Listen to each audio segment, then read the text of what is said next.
देखो ये जो क्वेश्चन है तुम्हारा y बराबर साइन स्क्वायर एक्स, इसमें कैसे हम अवकल गुणांक निकालेंगे। हमने आपको बताया था कि कल बताया था, कल क्या बताया था कि साइन स्क्वायर एक्स और साइन एक्स स्क्वायर इन दोनों में फर्क है। हाँ, इसको हम लिख सकते हैं साइन एक्स का होल स्क्वायर, है ना। ये साइन एक्स स्क्वायर मतलब ये कोण है इसके साथ का, तो ये अलग बात है, जबकि ये जो स्क्वायर लगा है ये साइन एक्स पर स्क्वायर माना जाएगा। तो हम इसे पढ़ रहे हैं साइन स्क्वायर एक्स।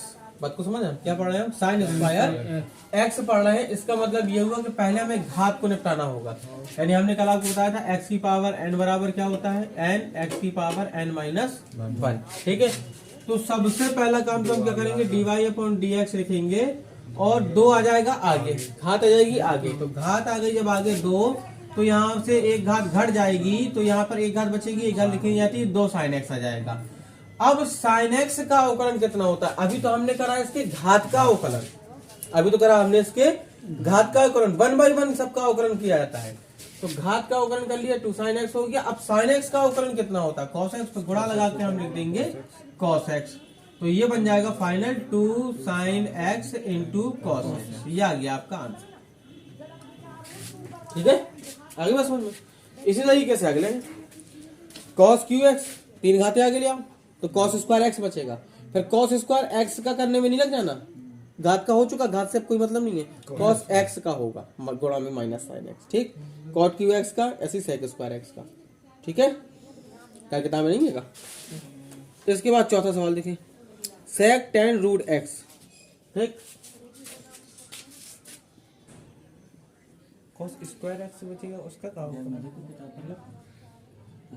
कुछ नहीं होगा, 3 कॉस स्क्वायर एक्स गुणा कॉस एक्स का माइनस साइन एक्स, बस। कॉस स्क्वायर एक्स का कॉस एक्स जैसा।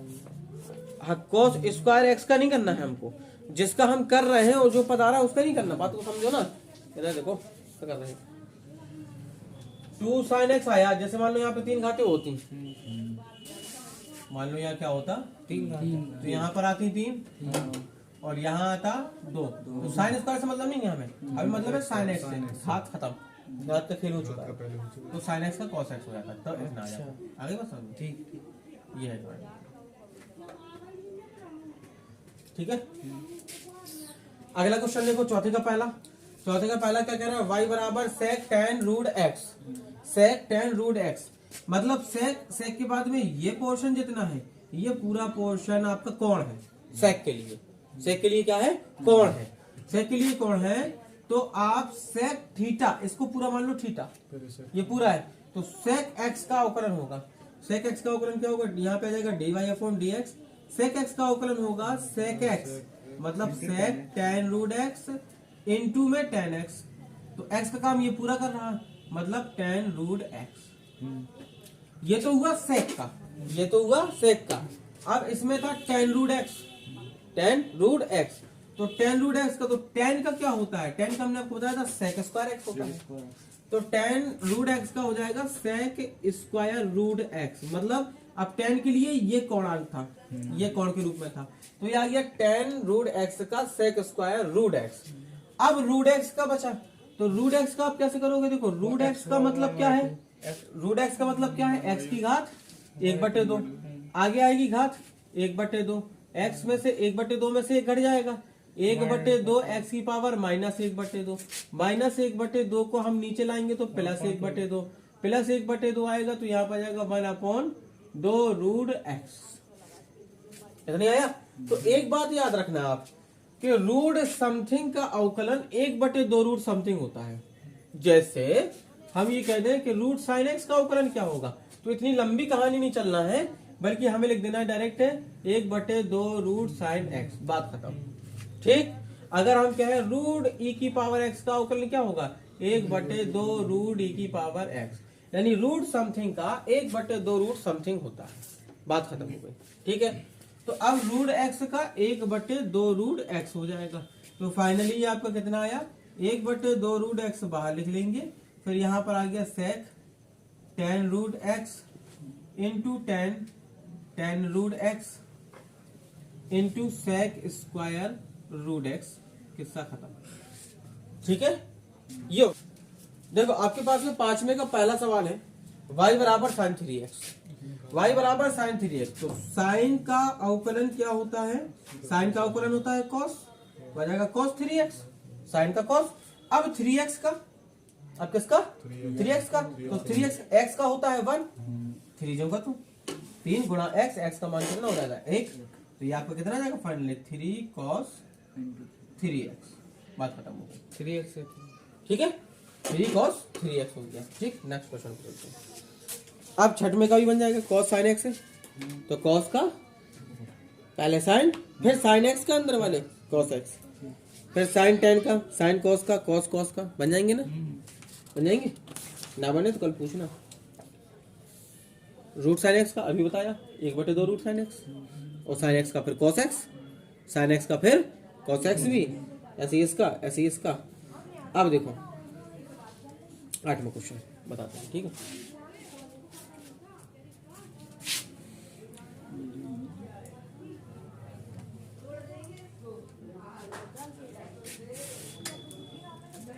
आठवां क्वेश्चन कितना है?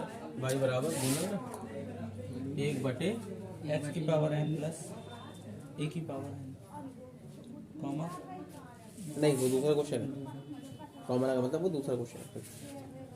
आठवां क्वेश्चन देखो, y बराबर 1/x की पावर n प्लस a की पावर n। अभी तक हमने ये वाले अवकलन समझे कि 1 by 1 करके कैसे अवकलन करना है, लेकिन दो कंडीशन और सुनो। वो दो कंडीशनें क्या होती हैं? एक होता है कि जब फलन या तो फलन एक से अधिक पदों के रूप में होगा, योगफल के रूप में या घटाव के रूप में। जैसे मान लीजिए हम क्या है, y बराबर a की पावर x प्लस a की power x plus x square plus 5। ऐसी कोई इक्वेशन है आपके पास में, आप a की पावर x का अवकलन करेंगे, प्लस लगाएंगे, a की पावर x का अवकलन करेंगे, प्लस लगाएंगे, x स्क्वायर का अवकलन करेंगे, प्लस लगाएंगे, 5 का अवकलन करेंगे। बात समझ में आ रही है ना? अब तो ये तो हो गया एक से अधिक पदों के रूप में। जैसे अभी सिर्फ एक पद के रूप में था, ये एक पद है, यहाँ पर भी ये एक ही पद है। एक से अधिक पद तब होते हैं जब बीच में दो पदों के बीच में कोई प्लस या माइनस आता है, तब वो पदों में डिवाइड होता है, वरना पदों में डिवाइड नहीं होता। तो एक तो ये टाइप हो गया। दूसरा टाइप आपका क्या है? सुनो, दूसरा टाइप आपका ये होता है कि मान लीजिए फंक्शन ऐसा आए कि फंक्शन ऐसा हो कि जिसमें दो पद हो गुणनफल के रूप में, फर्स्ट एंड सेकंड, दो पद हो। दो पद में हम एक को फर्स्ट मानते हैं, एक को सेकंड मानते हैं, किसी को भी फर्स्ट मान लो, किसी को भी सेकंड मान लो। जैसे हम ये कहें कि y इज इक्वल टू आपके पास में e की power x into sine x। देखो e की पावर x का अपना अवकलन होता है और साइन x का अपना अवकलन होता है, दोनों का ही अपनी अपनी जगह अवकलन होता है। तो जब दोनों का अपनी अपनी जगह अवकलन होता है तो ऐसा नहीं कर सकते, हम ऐसा नहीं कर सकते कि e की पावर x का अवकलन कर दे इंटू में साइन x का अवकलन कर दे, ऐसा नहीं हो सकता। एक पद का एक बार अवकलन होगा, एक पद का एक बार अवकलन होगा। तो एक पद का एक बार अवकलन होगा अगर दो पद है या 3 पद है, मतलब जरूरी नहीं कि 2 ही पद हो, 2 से अधिक पद भी हो सकते हैं। इधर पे हम जोड़ने मान लीजिए x स्क्वायर प्लस 1, ऐसा भी हम करते, तो 3 पद हो गए। तो एक पद से अधिक पद हो, अगर 2 पदों का है तो फर्स्ट सेकंड लेते हैं, एक को फर्स्ट लेते हैं, एक को सेकंड लेते हैं। करते कैसे हैं? फर्स्ट जो होगा तो सेकंड का अवकलन कर देंगे हम x के सापेक्ष, प्लस सेकंड जो का तो लिख देंगे फर्स्ट का अवकलन कर देंगे हम x के सापेक्ष। तो एक को रोकना है, दूसरे इंटू दूसरे का अवकलन, धन लगाना है बीच में, दूसरे को जो का त्यों रखना है तो पहला पहले का अवकलन, या सेकंड पहले जो का त्यों फर्स्ट का अवकलन, धन फर्स्ट जो का त्यों सेकंड का अवकलन, ऐसा भी आप कर सकते हैं। अगर मान लीजिए 3 पद होते, सपोज दैट फर्स्ट हो, सेकंड हो, थर्ड हो, 3 फंक्शन दिए गए हो जिनके अवकलन सेपरेट होते हैं, तो आप क्या करो, आप पहले फर्स्ट का अवकलन कर लो, सेकंड थर्ड जो का त्यों रख दो, पहले फर्स्ट का अवकलन कर लो, फर्स्ट का अवकलन किया धन, अब सेकंड का अवकलन कर लो तो फर्स्ट और थर्ड जो की तो रख दो फंक्शन, और आप सेकंड का अवकलन कर लो, फिर प्लस लगाओ, फिर थर्ड का अवकलन कर लो तो फर्स्ट और सेकंड जो का त्यों रख दो, और फिर थर्ड का अवकलन कर दो। ये होती है कहानी। तो फर्स्ट सेकंड या फर्स्ट सेकंड थर्ड की कहानी ये होती है। पहले सेकंड का भी तो अवकलन कर सकते हैं। किसी बोला तो है, पहले सही में तो लगा बेटा, पहले किसी मतलब इन 3 में से किसी का भी एक कर सकते हैं अवकलन, 2 जो का तो। सीधी सी कहानी यह है कि 3 में से किसी एक का अवकलन करना है और 2 को जो का तो रखना है। फिर जिसका हो गया उसको छोड़ के अगले वाले का अवकलन करना है, बाकी शेष दो को ज्यों का त्यों रखना है। ये होता है फर्स्ट सेकंड आपका। फिर एक होता है आपका फर्स्ट सेकंड के अलावा अंश बटे हर। ये सवाल जो आपको शॉर्ट आउट करना है वो इसी तरीके से शॉर्ट आउट करना है। देखो अंश बटे हर, अंश बटे हर का मतलब क्या हुआ, जैसे आपके पास में एक फंक्शन है और फंक्शन है वो इस तरीके का कि अंश भी है उसमें और हर भी है उसमें। अगर किसी का हर खत्म हो सकता है, किसी तरीके से कोई टेक्निकल चीज आप लगा सकते हैं और हर को खत्म कर सकते हैं तो बात ठीक है, लेकिन अगर नहीं कर सकते हैं तो आपको डायरेक्ट क्या करना है, हर को ज्यों का त्यों रखना है, अंश का अवकलन करना है, हर ज्यों का त्यों रखना है, अंश का अवकलन करना है, माइनस अंश ज्यों का त्यों रखना है, हर का अवकलन करना है। बटे में क्या जाएगा, बटे में हर का वर्ग रख देना है। ये अंश बटे हर, कोई भी फंक्शन अंश बटे हर के रूप में अगर है तो आपको ऐसे सॉल्व करना है। अब यहाँ पर वही कंडीशन है, यहाँ पर क्या कंडीशन है, यहाँ पर यह है कि जब हमें सॉल्व करना है तो ये हर जो है किसी तरीके से खत्म नहीं हो सकता। अभी कोई हमें ऐसे टेक्निकल नहीं पता चल रहा है सॉल्यूशन कि हम हर को खत्म कर दें। हमारे पास में अंश एक के रूप में और हर x की पावर n प्लस एक की पावर n के रूप में है। तो हम क्या करेंगे, हर ज्यों का त्यों यानी x की पावर n प्लस एक की पावर n ज्यों का त्यों गुणा अंश का अवकलन, अंश का अवकलन, अंश का अवकलन, अंश अचर पद है, अचर पद का अवकलन होता है 0, तो यहाँ पे लिख देंगे हम 0, माइनस लगाएंगे ठीक इसी तरीके से अंश ज्यों का त्यों मतलब एक ज्यों का त्यों हर का अवकलन। अब हमारे पास में क्या है, हर हमारे पास में x की पावर n प्लस एक की पावर n। देखो x की पावर n का अवकलन होगा n x की power n minus 1 plus a की पावर n का अवकलन कितना होगा, 0 होगा। a भी अचर पद है और n भी अचर पद है तो दोनों का 0 हो जाएगा। बटे में हर का वर्ग मतलब x की पावर n प्लस a की पावर n का वर्ग हो जाएगा। ठीक है, बात समझ में आ गई। तो ऊपर ये पूरा 0 हो गया, यहाँ माइनस का गुणा हो गया तो यह माइनस n x की पावर n माइनस 1 बटे x की पावर n प्लस a की पावर n का होल स्क्वायर, और ये किसका आपका खत्म हो गया क्वेश्चन। सर जी की पावर n को अचर पद कहाँ से मान रहे हो? हाँ, a क्या है, ये तो मतलब a क्या है, एक अपन अवकलन किसके सापेक्ष कर रहे हैं, x के साथ अवकलन किसके सापेक्ष कर रहे हैं, जो चीज यहाँ लिखी होती है समझ लीजिए उसके सापेक्ष अवकलन कर रहा है, x के सापेक्ष। तो x को छोड़ के बाकी कोई भी इसमें चर पद नहीं है, यानी जिसमें x लगा है वही चर पद है। x किसी रूप में भी लगा हो, किसी भी पद घात है, n घात है वो भी अचर है, वो वेरिएबल है नहीं, ये वेरिएबल है नहीं, नॉन वेरिएबल है दोनों चीजें। ठीक, अगला क्वेश्चन दूसरा वाला बन जाएगा 1/√x प्लस 1। एक बटे रूट एक्स प्लस ए, हाँ, इसी तरीके से करेंगे। हार जाऊंगा तो अंश का अवकलन रूट के साथ में, यहाँ देख लो 8 मगर दूसरा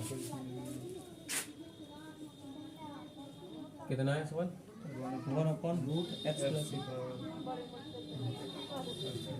देखो 8वें का जो दूसरा सवाल है y बराबर 1/√x प्लस 1, इसमें भी वही कहानी है, अंश बटे हर का रूल लगेगा, अंश बटे हर का रूल लगेगा तो आपका क्या हो जाएगा dy/dx हर जो का तो यानी x प्लस ए, अंश का अवकलन 0 हो जाएगा, माइनस अंश जो का तो गुणा हर का अवकलन, हर कितना है हमारे पास में √x प्लस ए है। हम बोले थे रूट समथिंग का अवकलन 1/2 रूट समथिंग होता है, first of all 1/2 root something मतलब x प्लस ए, ये तो ये हो गया। अब x का अवकलन कितना है 1 और अचर पद का अवकलन कितना है 0, तो √x प्लस ए का, तो पहले हमने रूट का किया तो 1/2 √x प्लस ए आया। अब जब घात का हो गया तो अब x प्लस ए का करेंगे, x का 1 प्लस a का 0 बटे हर का वर्ग, बटे हर का वर्ग, हर का वर्ग मतलब x प्लस a का वर्ग। अब x प्लस a का वर्ग, ये तो टोटल 0 हो गया, इधर पे एक एकम एक आ गया, माइनस का 0 में करेंगे गुणा तो टोटल 0 हो जाएगा। नीचे आना चाहिए ना, वो तो क्या 1 + 0 नीचे का है 1 + 0 ना, नीचे करेंगे ना ना नहीं समझो, ये आप जो अवकलन कर रहे हैं ना जी, ये √x प्लस a का अवकलन कर रहे हैं आप, यानी जब आप किसी का अवकलन करते हैं तो जो कुछ भी उसके सीक्वेंस चलती है वो सब गुणा के रूप में चलती है, सब कुछ गुणा के रूप में। इसका मतलब ये मत समझो कि 1/√x प्लस ए है तो हम नीचे गुणा के रूप में लगाएंगे ना, गुणा मतलब गुणा के रूप में ही, गुणा मतलब गुणा के रूप में ही। ठीक है, तो -1/2 √x ये बचा और बटे में था आपका x प्लस ए, क्योंकि स्क्वायर हो गया तो रूट खत्म हो गया। फाइनली हम इसे लिख सकते हैं -1/2 एक्स प्लस ए की पावर 3/2, क्योंकि 1/2 घात इस पे है और 1 घात इस पे है, आधार समान है, घातें जुड़ जाएंगी, ये होगी आपका आंसर। क्लियर? बाकी लगाएंगे। अब नौवे के तीनों बन जाएंगे। हाँ। नौवे के तीनों में लेकिन क्या करना है, देखो नौवे के पहले में तो इसी मेथड से करना है, लेकिन दूसरे तीसरे में दूसरा मेथड चलेगा। देखो दूसरे मेथड समझाते हैं, बोलो जरा। दूसरा कि तीसरा? दूसरा तीसरा दोनों से बोलना। दूसरा ही बोल रहा है। X plus root 1 plus x square. अगला क्वेश्चन है नवे का दूसरा क्वेश्चन, और वो है y बराबर 1/x plus root 1 plus x square. एक मेथड तो आपके पास ये है कि आप अंश बटे हर का रूल लगा दो। हर ये पूरा है, अंश एक है, हर बटे अंश बटे हर का रूल लगा दो आप, तो भी आपका काम क्लियर हो जाएगा। नहीं तो दूसरा रूल इसमें ये है, हमने आपको इसी वीडियो अभी बताया आपको कि अगर हर किसी तरीके से कोई भी टेक्निकल सॉल्यूशन लगा करके सॉल्व हो रहा है, खत्म हो रहा है, तो आप उसको खत्म कर लीजिए। तो अंश बटे हर का रूल लगाए बिना ही आप इसे डायरेक्टली सॉल्व कर सकते हैं। अंश बटे हर से भी आ जाएगा, कोई दिक्कत वाली बात नहीं है। लेकिन अगर हम मान लीजिए इसका परमीकरण कर दें, x minus 1 plus x square बटे x minus 1 plus x square, यही आएगा ना? बोलो बोलो, यही आएगा ना? अब ऊपर अगर आप एक से मल्टीप्लाई करेंगे तो ये बन जाएगा x minus 1 plus x square, और अपॉन में क्या जाएगा, देखो ये पूरा अगर a है और ये पूरा b है, तो a प्लस बी और a माइनस बी, ये बन गया a square minus b square का, यानी a स्क्वायर मतलब x square minus b square मतलब 1 प्लस एक्स स्क्वायर। अभी हमने सॉल्व नहीं करा, अभी हमने अवकलन नहीं किया है इसका, अभी हम इसी को शॉर्ट आउट कर रहे हैं। y बराबर क्या जाएगा, x minus 1 plus x square बटे में ये एक्स स्क्वायर आया, माइनस के अंदर गुणा करेंगे, एक आएगा, माइनस के अंदर गुणा करेंगे, एक्स स्क्वायर से एक्स स्क्वायर कैंसिल हो गया। माइनस 1 का अगर हम भाग दे रहे हैं तो ये माइनस की हो जाएगी वैल्यू और ये पॉजिटिव हो जाएगी, तो हम इसे ऐसा भी लिख सकते हैं 1 plus x square minus x, ये आ गया y बराबर। अब हम इसका अवकलन कर लेते हैं, dy upon d x is equal to root का 1 अपॉन 2 रूट समथिंग, सबसे पहले तो यही, फिर 1 का 0 प्लस एक्स स्क्वायर का 2x घात आगे, और माइनस एक्स का मान 1। तो देखो 0 से अगर हम इस पूरे को मल्टीप्लाई करेंगे तो 0, और 2x से मल्टीप्लाई करेंगे तो 2 से ये 2 कैंसिल, x बटे root 1 plus x square minus 1, ये आपका आंसर। क्लियर है ना?